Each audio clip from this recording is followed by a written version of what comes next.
दोस्तों, नीम गांव नाम के गांव के पास एक घना जंगल पड़ता था जहां अनेक तरह के पशु पक्षी निवास किया करते थे। इसी जंगल के किनारे पर एक छोटी सी कुटिया बनाकर एक विधवा स्त्री रहा करती थी जिसका नाम था सावित्री। सावित्री की उम्र लगभग 25 से 30 साल के बीच में थी और उसका पति 1 साल पहले ही इस दुनिया से किसी भयानक बीमारी के कारण चला गया था।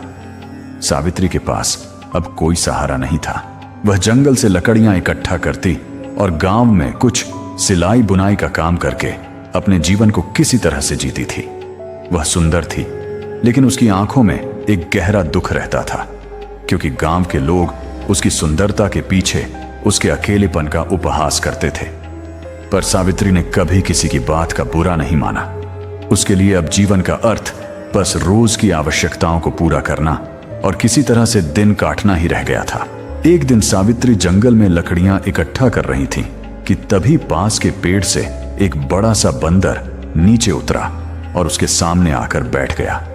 सावित्री उस बंदर को देखकर थोड़ा डर गई, लेकिन जब बंदर ने कोई आक्रमण नहीं किया और बस एक तक निगाहें लगाई उसे देखता रहा तो वह कुछ शांत हुई। सावित्री ने धीरे धीरे उससे नजरें मिलाई और कहा, तू कौन है, क्या चाहता है? उसके इतना कहते ही बंदर ने सिर झुका दिया, जैसे कि यह बात उसकी समझ में आ गई हो। सावित्री हल्के से मुस्कुरा दी और फिर अपने काम में लग गई। बंदर वहीं बैठा रहा और उसे देखता रहा। जब सावित्री अपनी लकड़ियों को बांधने लगी तो बंदर आकर उसकी मदद करने लगा। सावित्री आश्चर्यचकित रह गई। उसने बंदर के सिर पर प्यार से हाथ फेरा और कहा, तू बहुत समझदार है।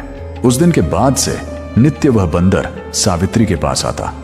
वह कभी उसके लिए फल लेकर आता तो कभी उसके काम में किसी तरह की मदद कर देता। कभी कभी वह सावित्री की झोपड़ी के सामने बैठकर शाम तक खेलता रहता था। सावित्री के जीवन में एक नया रंग भर चुका था। उसके होठों पर मुस्कान लौट आई थी। इसी तरह समय बीतता गया और सावित्री बंदर के बीच एक अनोखा रिश्ता पनपने लगा। सावित्री जब भी अकेली होती तो बंदर उसे हंसाने की कोशिश करता था। जब वह उदास होती तो वह उसके पास आकर उसके कंधे पर सिर रखकर बैठ जाता था। अब सावित्री भी उसे अपने परिवार का एक हिस्सा मानने लगी थी।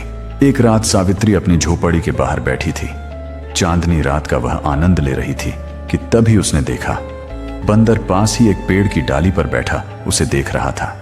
सावित्री ने उसकी ओर देखा और मुस्कुरा दी। तू मेरे साथ हमेशा रहेगा ना? सावित्री ने पूछा। बंदर ने धीरे से उसकी ओर छलांग लगाई और उसके पैरों के पास आकर बैठ गया। सावित्री ने उसे अपनी गोद में उठा लिया और प्यार से उसके सिर पर हाथ फेरने लगी। उस रात पहली बार सावित्री को अपने अकेलेपन का एहसास नहीं हुआ। इसी तरह दिन बीतते गए और सावित्री व बंदर का रिश्ता और भी गहरा होता गया। एक दिन सावित्री बीमार हो गई। उसे तेज बुखार था। वह झोपड़ी में लेटी हुई थी और बंदर चिंतित होकर उसके पास बैठा हुआ था। उसने जंगल से कई तरह के फल लाकर सावित्री के सामने रख दिए।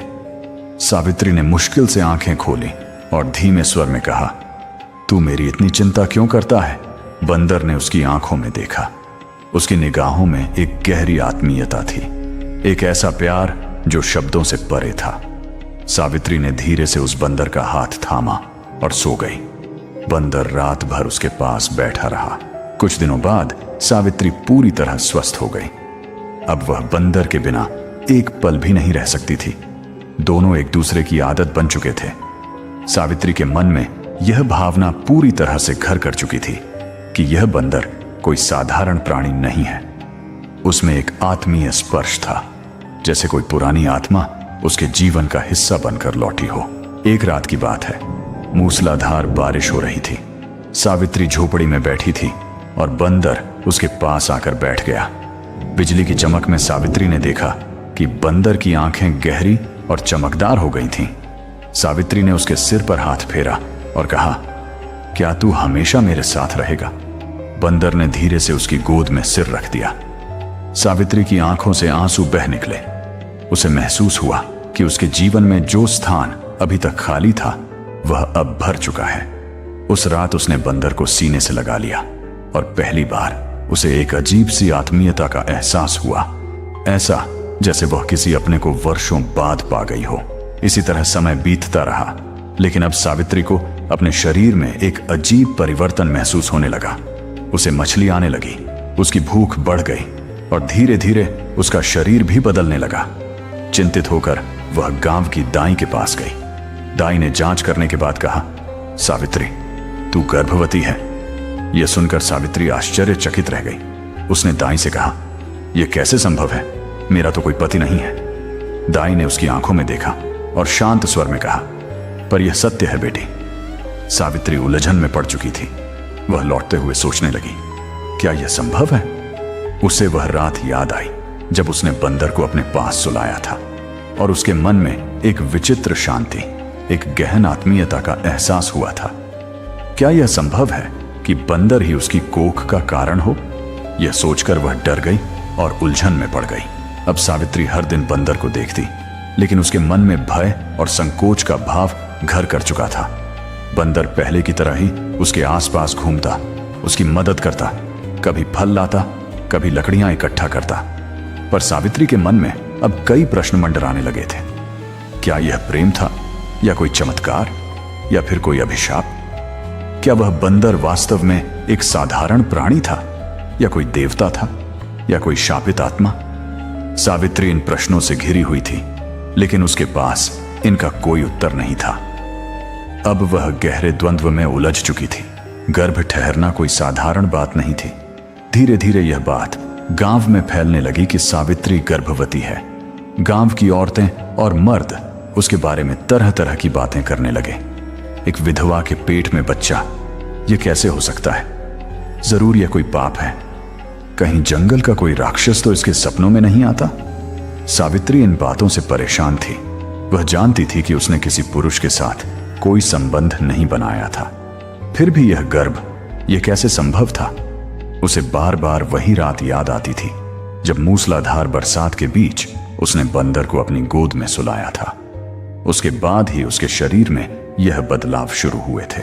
एक दिन सावित्री झोपड़ी के बाहर बैठी थी। बंदर पास ही एक पेड़ की डाली पर बैठा उसे देख रहा था। सावित्री ने उसकी ओर देखा और पूछा, क्या तू जानता है कि मेरे साथ क्या हो रहा है? बंदर टकटकी लगाकर उसकी आंखों में देखने लगा। उसकी आंखों में वही गहरी चमक थी जो उस बरसात की रात थी। आंसुओं से भरी सावित्री की आंखों से निकलते शब्द थे, मैंने तुझसे प्रेम किया है, लेकिन यह कैसे संभव है कि तू मेरे गर्भ का कारण बन गया। जब गांव वालों को पता चला कि सावित्री गर्भवती है तो वहां हलचल मच गई।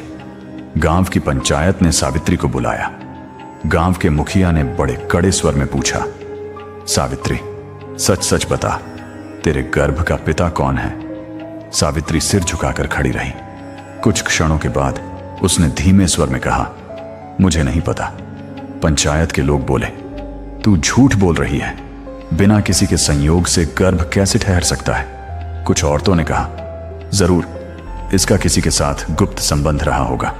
सावित्री ने साहस जुटाकर कहा, मेरे जीवन में कोई पुरुष नहीं आया, पर एक बंदर है जो हर दिन मेरे साथ रहता है, मेरी सहायता करता है, मेरा सहारा है। मुखिया हंसते हुए बोला, क्या तू कह रही है कि तुझे एक बंदर से गर्भ ठहरा है? गांव वाले जोर जोर से हंस पड़े, लेकिन सावित्री के चेहरे पर गंभीरता थी।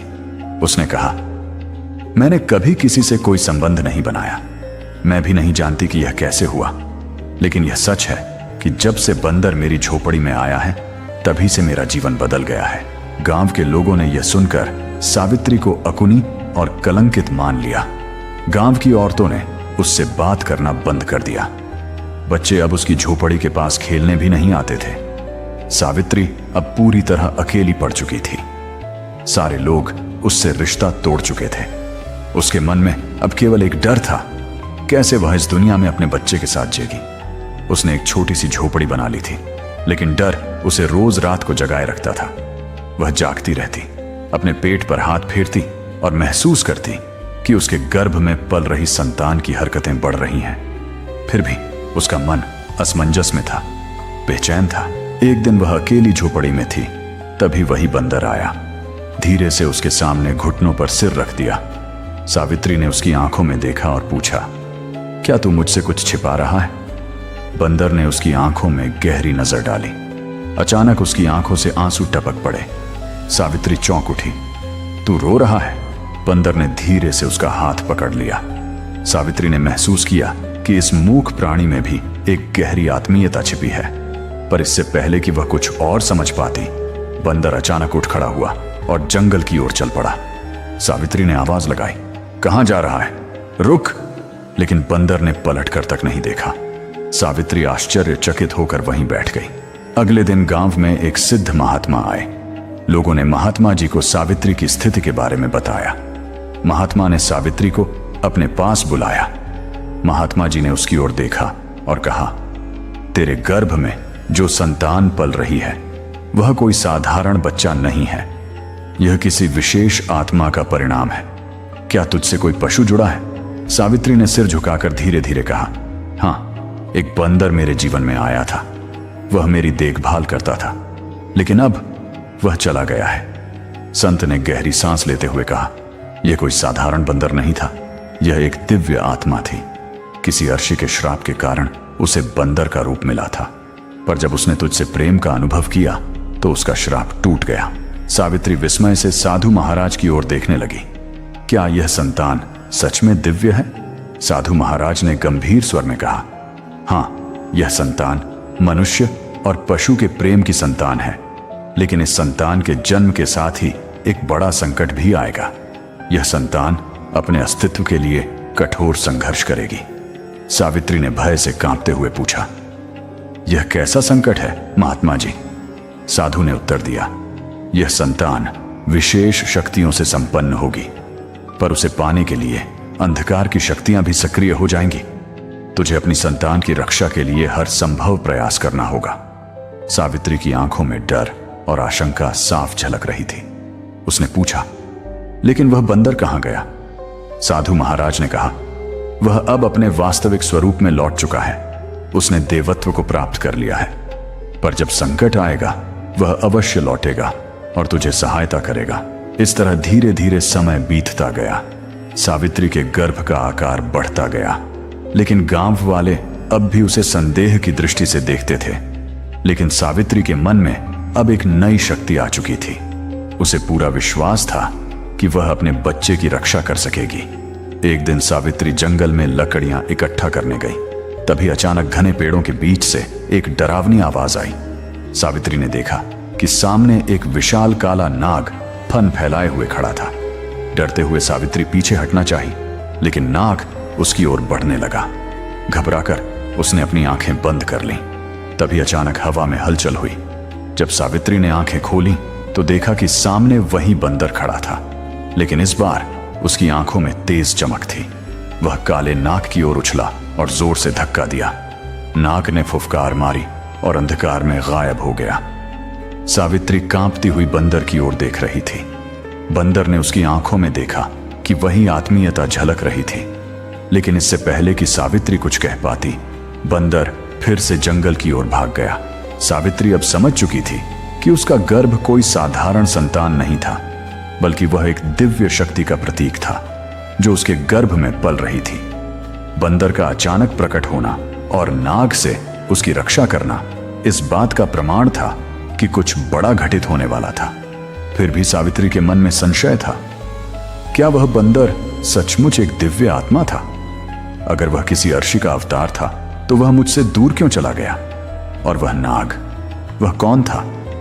इन अनसुलझे प्रश्नों के कारण सावित्री के मन में बेचैनी बढ़ती जा रही थी। गर्भ का समय अब पूरा होने वाला था। सावित्री का शरीर भारी हो गया था और उसे चलने फिरने में कठिनाई होने लगी थी। गांव की औरतें अब भी उससे दूरी बनाए हुए थीं। सावित्री के लिए एक एक दिन काटना बहुत कठिन हो रहा था। एक रात तेज आंधी आई। आसमान में बिजली कड़क रही थी। सावित्री अपनी झोपड़ी के भीतर अकेली बैठी थी। तभी उसे अचानक लगा कि झोपड़ी के बाहर किसी के चलने की आहट हो रही है। उसने धीरे से दरवाजा खोला तो देखा एक काले कपड़े में लिपटा हुआ व्यक्ति उसकी झोपड़ी के सामने खड़ा था। कौन हो तुम? सावित्री ने डरते हुए पूछा। वह व्यक्ति धीरे से अपनी ओर हाथ बढ़ाते हुए देखा। उसके हाथ में एक लंबा त्रिशूल था। उसके चेहरे पर एक अजीब सी चमक थी, लेकिन उसकी आंखों में क्रूरता छलक रही थी। तूने जो गर्भ धारण किया है वह साधारण नहीं है, वह शक्ति का प्रतीक है। मैं उसे लेने आया हूं, वह व्यक्ति बोला। सावित्री घबराकर पीछे हट गई और पूछा, कौन हो तुम? वह व्यक्ति जोर से हंसा। उसकी आवाज गूंज उठी, मैं राक्षस कालकेतु हूं। उस दिव्य आत्मा ने तुझे गर्भवती किया है। वह मेरा शत्रु है। उस संतान को जन्म लेने से पहले ही नष्ट कर देना होगा। यदि उसे जन्म लेने दिया गया तो सृष्टि का संतुलन बिगड़ जाएगा, कालकेतु ने दहाड़ते हुए कहा। सावित्री कांपते हुए अपने गर्भ पर हाथ रखकर बोली, तुम मेरी संतान को कोई नुकसान नहीं पहुंचा सकते। लेकिन कालकेतु जोर से ठाका लगाते हुए बोला, मुझसे बचना असंभव है। वह सावित्री की ओर बढ़ा ही था कि तभी जंगल के भीतर से एक गर्जना हुई। सावित्री की नजरों के सामने अंधेरे में दो चमकीली आंखें जल रही थीं। काले बादल की तरह एक विशाल आकृति प्रकट हुई। वही बंदर था। वह बंदर एक छलांग लगाकर सीधे राक्षस कालकेतु के सामने आ खड़ा हुआ। उसकी आंखों में अग्नि जल रही थी और उसके शरीर से तेज प्रकाश की किरणें फूट रही थीं। कालकेतु ने त्रिशूल उठाया और बंदर की ओर बढ़ाया, लेकिन बंदर गर्जना करते हुए उस पर छलांग लगा दिया। दोनों के बीच भीषण युद्ध छिड़ गया। सावित्री डरते हुए अपनी झोपड़ी के द्वार पर खड़ी सब कुछ देख रही थी। बंदर ने अपनी लंबी पूंछ से कालकेतु के त्रिशूल को मजबूती से पकड़ लिया और उसे जोर से हवा में उछाल दिया। कालकेतु क्रोध में फूटा और तेजी से बंदर पर प्रहार करने लगा, लेकिन बंदर बड़ी चतुराई से उसके हर वार को टालता रहा। फिर अचानक बंदर ने पूरी ताकत से कालकेतु के सीने पर एक भयंकर प्रहार किया। कालकेतु जमीन पर गिर पड़ा और दर्द से कराहने लगा। तभी आकाश में बिजली कड़कने लगी और चारों ओर दिव्य प्रकाश फैल गया। कालकेतु का शरीर जलने लगा, धुएं में बदलकर धीरे धीरे अदृश्य हो गया। वह बंदर सावित्री की ओर देखने लगा। उसकी आंखों में गहरी शांति और करुणा थी। डर से कांपती हुई सावित्री ने फुसफुसाया, तू कौन है? बंदर धीरे धीरे उसकी ओर बढ़ा, अपनी नरम हथेली सावित्री के हाथों में रख दी। तभी उसकी पूरी देह से दिव्य प्रकाश फूटा और वह एक सुंदर युवक में परिवर्तित हो गया। सावित्री आश्चर्यचकित रह गई। उसके सामने एक सुंदर दिव्य युवक खड़ा था, जिसके शरीर से तेज झलक रहा था। उसकी आंखों में करुणा और प्रेम की गहराई थी। मैं कोई साधारण बंदर नहीं था सावित्री, मैं अर्शी का पुत्र हूं। मेरे ऊपर श्राप था कि जब तक मैं किसी स्त्री के प्रेम की परीक्षा नहीं दूंगा, तब तक मुझे पशु योनि में ही रहना होगा। सावित्री ने बड़ी हैरानी से पूछा, फिर तूने मुझसे प्रेम क्यों किया? उस युवक ने कहा, क्योंकि तेरा प्रेम निश्चल और निस्वार्थ था। तूने मुझसे बिना किसी लालच के प्रेम किया था। यही कारण है कि मेरा श्राप समाप्त हो चुका है। लेकिन अब एक नई परीक्षा सामने है। सावित्री ने चौंकते हुए पूछा, कैसी परीक्षा? उस युवक ने कहा, तेरे गर्भ में पल रही संतान कोई साधारण संतान नहीं है। वह सृष्टि के संतुलन का प्रतीक है। लेकिन कालकेतु जैसे राक्षस अभी भी सक्रिय हैं। उस संतान को जन्म लेने से रोकने की कोशिश करेंगे। तुझे इसकी रक्षा करनी होगी। सावित्री ने युवक का हाथ थामा और कहा, लेकिन तूने मुझे अकेला क्यों छोड़ दिया था? उस युवक ने कहा, मैंने तुझे इसलिए छोड़ा था ताकि मेरा प्रेम सच्चा साबित हो सके। मैं जानना चाहता था कि तू मेरे बिना भी अपनी संतान की रक्षा करेगी या नहीं, और तूने साबित कर दिया कि तू सच्ची संगिनी है। सावित्री की आंखों से आंसू बह निकले। उसने उस युवक को सीने से लगाकर कहा, मैं तुझे कभी नहीं जाने दूंगी। उस युवक ने कहा, अब मैं तुझे छोड़कर कभी जाऊंगा भी नहीं, लेकिन तेरे गर्भ की रक्षा के लिए मुझे एक बार फिर से अपने दिव्य स्वरूप में जाना होगा। मैं तब लौटूंगा जब तेरे और तेरे गर्भ के जीवन पर खतरा मंडराएगा। सावित्री ने घबरा कर कहा, लेकिन अगर तू चला गया तो मैं अकेली कैसे रहूंगी? उस युवक ने उसके चेहरे को दोनों हाथों से थामते हुए कहा, तेरे मन में जो शक्ति है वही तेरी रक्षा करेगी, और मैं तेरे साथ सदा रहूंगा, भले ही तू मुझे देख ना सके। उस युवक ने धीरे से सावित्री का हाथ छोड़ा और फिर से तेज प्रकाश में बदलकर बंदर के रूप में लौट आया। बंदर ने सावित्री की ओर अंतिम बार प्रेम से देखा और जंगल की ओर दौड़ गया। सावित्री वहीं बैठी रही। उसके मन में भय और प्रेम दोनों का मिश्रण था। वह जानती थी कि जो संतान उसके गर्भ में पल रही है वह अब केवल उसका भाग्य नहीं थी, वह संतान सृष्टि के भविष्य की रक्षक थी। सावित्री के गर्भ का समय पूरा हो रहा था।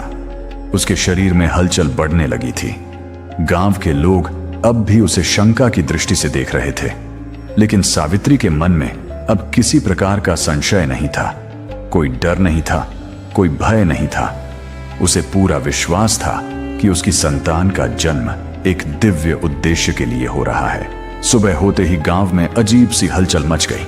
आसमान में अंधकार छा गया, पेड़ तेजी से हिलने लगे, पक्षी डर के मारे इधर उधर उड़ने लगे। सावित्री झोपड़ी के बाहर आई तो देखा कि गांव के बाहर एक काली आकृति खड़ी थी। वह कालकेतु था।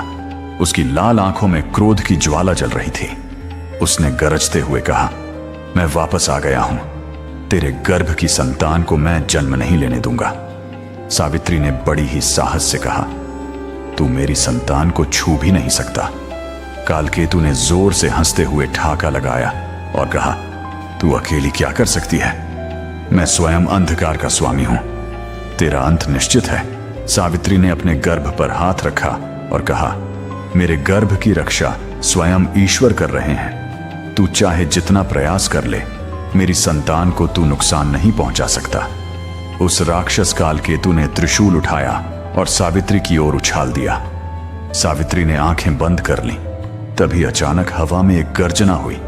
सावित्री ने देखा कि सामने वही बंदर खड़ा था। उसकी आंखों में अग्नि की ज्वाला निकल रही थी। बंदर ने छलांग लगाकर त्रिशूल को हवा में पकड़ लिया और उसे कालकेतु की ओर फेंक दिया। त्रिशूल कालकेतु के सीने में जाकर धंस गया और कालकेतु दर्द से चीख उठा। बंदर ने कहा, कालकेतु, तेरा अंत अब निश्चित है। अब तू इस सृष्टि का हिस्सा नहीं रहेगा। कालकेतु ने क्रोध में कहा, तू मुझे नहीं हरा सकता। तो बंदर ने जोर से छलांग लगाई और कालकेतु के सिर पर प्रहार किया। उसका शरीर जलने लगा और वह राख में बदल चुका था। सावित्री ने देखा कि बंदर अब धीरे धीरे उसके पास आ रहा था। उसकी आंखों में प्रेम और शांति का भाव था। बंदर ने उसके हाथ को छुआ और कहा, अब तुझे अपने भाग्य का सामना करना है। सावित्री ने अचानक तेज पीड़ा का अनुभव किया। वह जमीन पर जाकर बैठ गई और बंदर ने उसके सिर पर हाथ रखा। सावित्री को लगा जैसे एक दिव्य शक्ति उसके भीतर प्रवेश कर रही हो। धीरे धीरे उसके दर्द के बीच एक मधुर रोशनी प्रकट हुई। एक शिशु के रोने की आवाज सुनाई देने लगी। सावित्री ने देखा कि उसकी गोद में एक दिव्य बालक था, जिसके शरीर से स्वर्णिम प्रकाश निकल रहा था। बंदर ने उस बालक को देखा और कहा, यह संतान मानव और देव के मिलन का प्रतीक है। यह भविष्य में सत्य और धर्म की स्थापना करेगा। इसकी रक्षा करना तेरा कर्तव्य है। सावित्री ने प्रेम से बालक को अपनी गोद में उठा लिया और कहा, मैं इसकी रक्षा जरूर करूंगी। बंदर ने मुस्कुराते हुए कहा, अब मेरा कार्य पूरा हो चुका है। सावित्री ने घबराकर कहा, अब तू मुझे छोड़कर मत जाना। तो बंदर ने कहा, अब मुझे अपने वास्तविक स्वरूप में लौटना है, लेकिन तुझे मेरी आवश्यकता होगी। मैं अवश्य लौटूंगा। सावित्री ने उस बालक को अपनी गोद में उठा लिया और कहा, मैं जानती हूं कि तू मुझे कभी अकेला नहीं छोड़ेगा। बंदर ने उसकी ओर प्रेम से देखा और धीरे धीरे स्वर्णिम प्रकाश में लुप्त हो गया। सावित्री ने आसमान की ओर देखा और महसूस किया कि अब उसका जीवन एक नई दिशा में बढ़ चुका था। गांव के लोग जो पहले सावित्री को कलंकित मानते थे, अब उसे देवी की तरह पूजने लगे थे। सावित्री ने अपने पुत्र का पालन पोषण अत्यंत प्रेम और साहस के साथ किया। उसे विश्वास था कि जिस दिन उसके पुत्र के सामने कोई संकट आएगा, उस दिन वही दिव्य बंदर उसके सहारे के लिए लौट आएगा। बंदर का प्रेम अब सावित्री के जीवन का अभिन्न हिस्सा बन चुका था। इस तरह से यह कथा प्रेम और दिव्यता का प्रतीक है, जो युगों युगों तक लोगों को प्रेरित करती रहेगी। दोस्तों, यह कहानी एक विधवा स्त्री और बंदर की आपको कैसी लगी? एक प्यारा सा कमेंट करके जरूर बताना। और यदि यह कहानी आपको अच्छी लगी है तो इस वीडियो को लाइक और शेयर करना, साथ ही